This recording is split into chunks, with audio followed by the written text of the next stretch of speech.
My next guest is the CEO of Job Creators Network. We're going to talk about what he expects to happen under the Trump economy. But first, we're going to talk about how well Trump did with Latino voters. Please welcome back to the program, Alfredo Ortiz. Thank you, Larry. Thank you for having me. Alfredo, always nice to have you. Now, Alfredo, you and I were talking a moment ago about this front page article in this morning's LA Times. It's called A Political Shift in Mexican Beverly Hills, and it's about a very affluent town called Downey, where the average resident makes more money than the average resident outside of Downey, about $97,000 average income, which is higher than the rest of California. City is about 115,000 people, 75% of whom are Latino. First paragraph: a surge of migrants at the border, President Biden's debate performance, high interest rates. Philip can tick off the reasons he voted for President-elect Donald Trump. But that doesn't mean the first-generation Mexican-American is a full-throated Republican, and he sure doesn't want his neighbors knowing how he voted. End of quote. Alfredo, your reaction? Well, it's funny. I think there are a lot of Hispanics out there in the country that probably fit that bill. I mean, look, Donald Trump went from the last election of 34% of the Hispanic vote to 46%. Larry, you'll kind of laugh, but at the beginning of the year, I predicted that Donald Trump would get 48%. So I missed it by 2 points. And the reason I felt that, because, look, I mean, Hispanics care about the same things that, you care about, agents care about, white people care about. It primarily was inflation. Inflation was killing the Hispanic community. If you think about it, a lot of the Hispanic community is hardworking, not necessarily affluent, but a hardworking community that really is impacted from those, high inflation rates where gas prices were 50% higher, rent prices, insurance prices. I mean, everything. People just couldn't make those dollars extend from one paycheck to the other. And so this is really tough. Hispanic small business owners had it like an incredible run under President Trump. And under President Biden, they were just dying again from this inflation rate. Hispanic home ownership was great under Trump, and it wasn't so under Biden. And so, look, a lot of Hispanics understood that this president that was currently in place, Trump and Harris, were really pushing the economy into a real mess, and that the only person that could fix it was someone that they had actually experienced first go around during the Trump's first administration. And so they knew this was the guy to turn things around, and they were excited to vote for it. But look, I think they did it a lot in private, and that's why even the polls didn't pick up what, quite frankly, we were on the ground, Larry, and I could see it. I could hear it from the people talking to them. I knew they were going for Trump. Alfredo, I think something else is happening too, particularly with black males. The Democratic Party is all about identity politics. Essentially, You're a victim. You're a victim if you're a woman. You're a victim of sexism. If you're black, you're a victim of racism.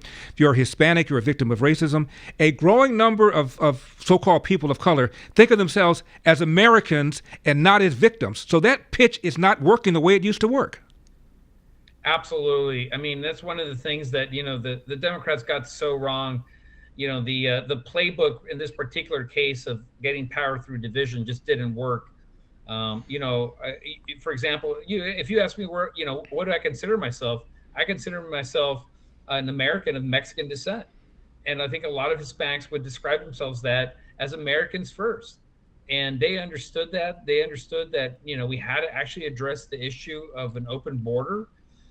Because, Larry, that open border was just open, it opens itself up for the criminality that came, through that border, whether it was gun trafficking and human trafficking, drug trafficking. I mean, it doesn't matter. And it was landing in their communities, on the front doorsteps of these small businesses, in the schools, in the parks.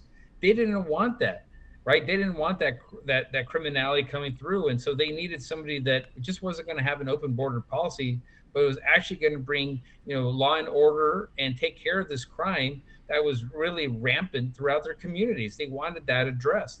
And guess what? They also believe in faith and family and entrepreneurship.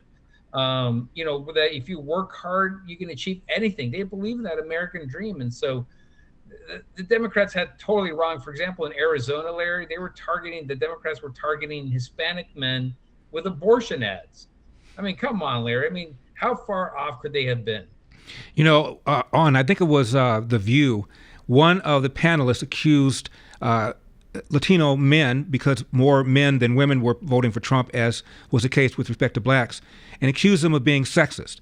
And last I looked, Mexico has a female president. New Mexico, which is 50% Hispanic, has a female governor. So if Hispanic men are sexist, how in the world did that happen? Yeah. No, I remember watching that. I think they also called me, because I'm Hispanic, right? Not only sexist but racist. So, right. To go figure. I mean, that's the kind of world we live in where that's actually happening. Also, it is false to assume that every Latino in America had a father or grandfather who came in here illegally. Many of them came legally, and they very much resent people that cross the border illegally and get benefits that they never got. Yeah, absolutely. I mean, my parents were, immigrants. They came the right way, the legal way. And, if my parents were around, I know they would have resented that as well. I mean, there is the right way of doing it. We love our immigrants in this country. We're a nation of immigrants, but we also are a nation of laws. And I think, Hispanics understood that. Hispanic Americans understood that. And so, again, I mean, Donald Trump had that messaging, right? He knew that he had to address inflation with the Hispanic community. He knew he had to address border security with the Hispanic community. And yes, they did actually want illegal criminals out of this country. Let's talk about what Trump said he's going to do about mass deportation. What do you think he will do?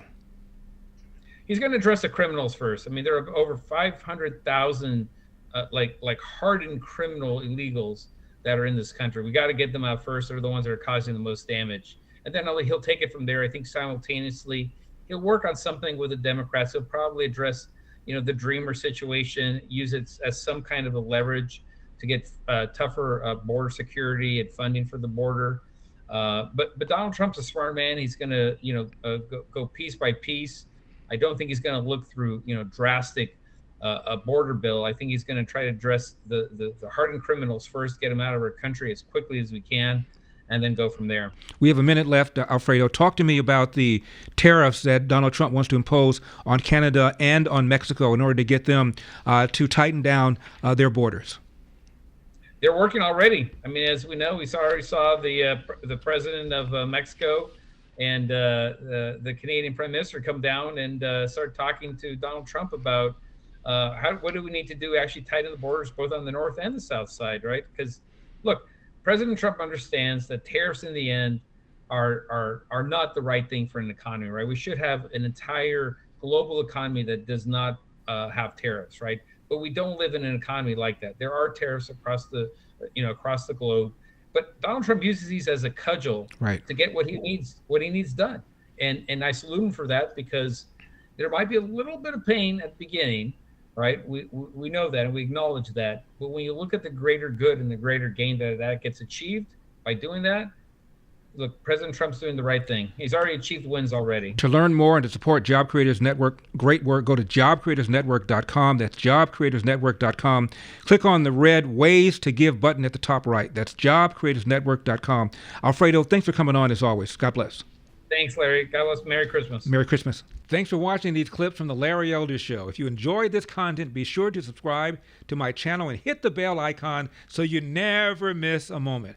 More thought-provoking discussions are just a click away, so stay tuned, and we'll see you in the next one.